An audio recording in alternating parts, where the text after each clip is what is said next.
So we started off with the story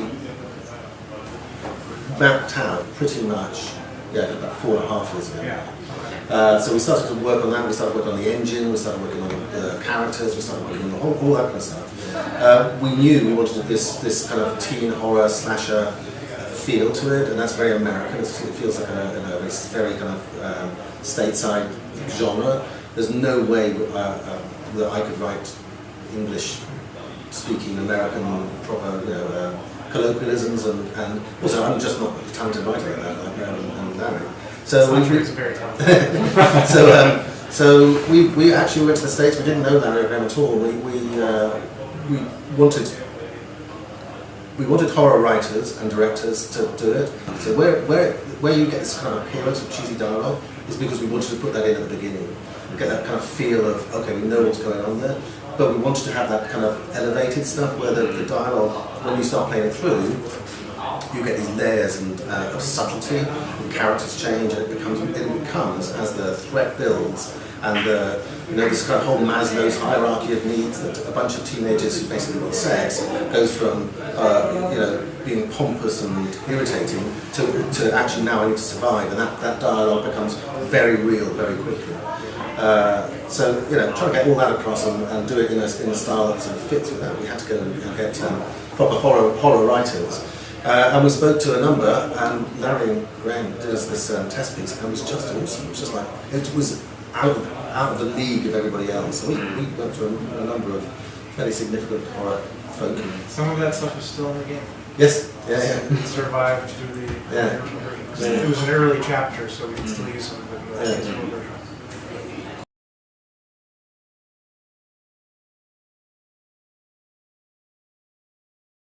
Because the facial capture system was so much better now, we wrote scripts that were a lot more nuanced. The original scripts were bigger and broader, and more like goofy jokes, and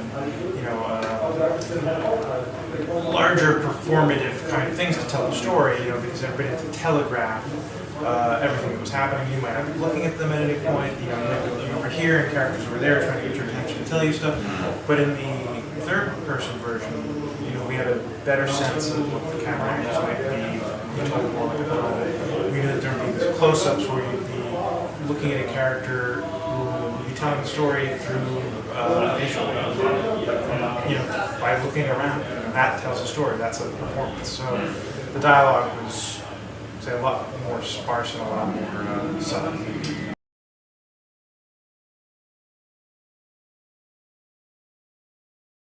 So we would write, separately, but then we would do Skype sessions because I'm in LA and he's in New York. We used to be in the same city, but not anymore. And we would do Skype sessions where we would read each other's sections and perform it. So we perform the whole thing to each other.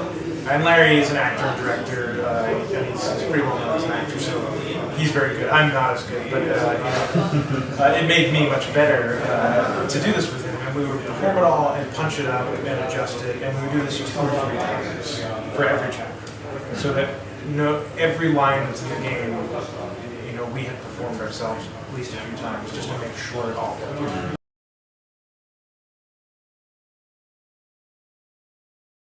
So all the chapters already, we had to set up a plot fairly early on just to make the structure.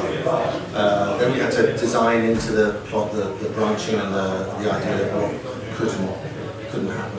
Then we had to add in obviously the gameplay elements of that as well. So there's an entire sort of series of layers of what's going on.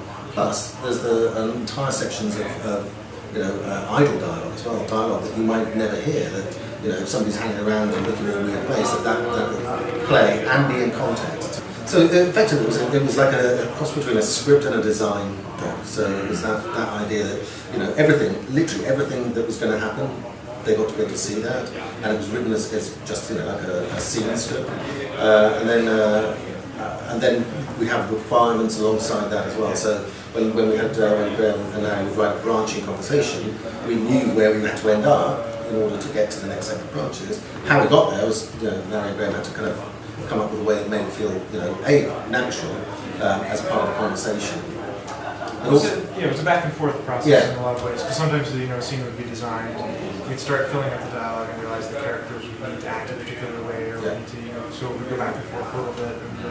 And it was like looking at a script without the dialogue. You're just seeing stage direction, but then a lot of little technical details. Yeah, and then we get the script back first, and then and we look at that, and Larry very often suggest alternative things that we should do because the characters were going that way. So we then go, okay, let's do that. And, so you're right. It was a good kind of nice organic. Yeah.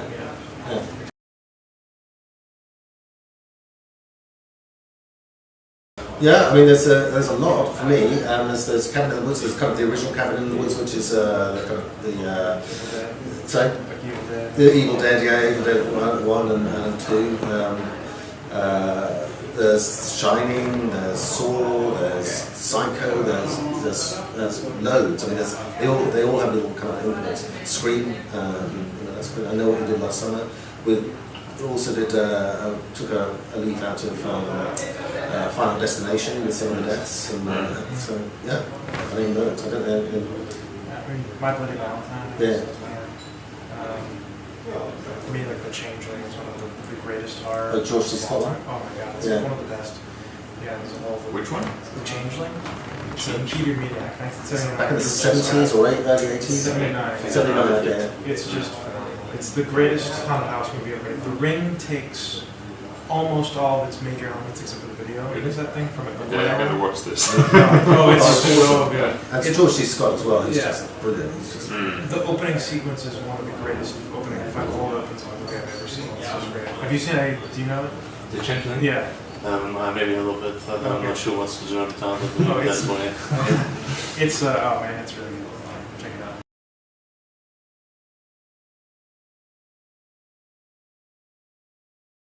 well, I mean, my feeling is that Peter Stormare is quite well known. He's quite well known.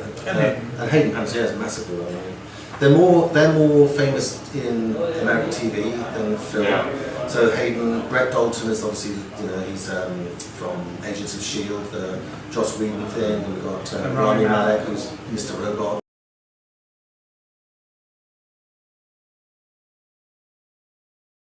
So for me, it's both really. I think what I would love is for people to sit down and play this, whether together in a group of people or just even on their own, and just have a brilliant time. It's very easy to pigeonhole gameplay and specific bits.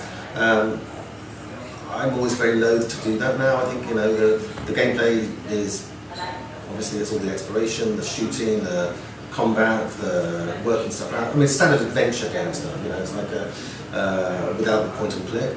But then the whole thing about the narrative being changed by the way you're playing it, the whole thing about the characters, it feels more like you're kind of getting inside those characters, and the gameplay is making that change. I just really hope and it's really scary. That's the other thing. It's not scary. So.